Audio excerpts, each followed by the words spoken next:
সাবধানে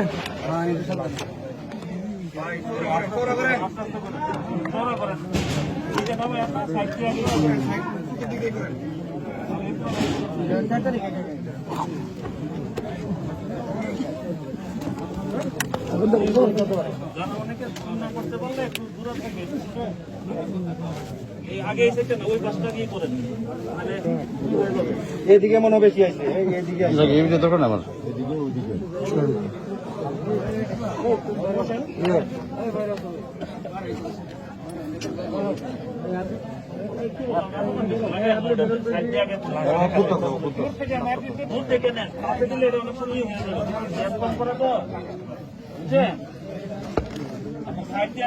দেখি সাংবাদিক ভাই যান জানতো ভাই কাজ করতে দেন ভাই কাজ করতে দেন যান হ্যাঁ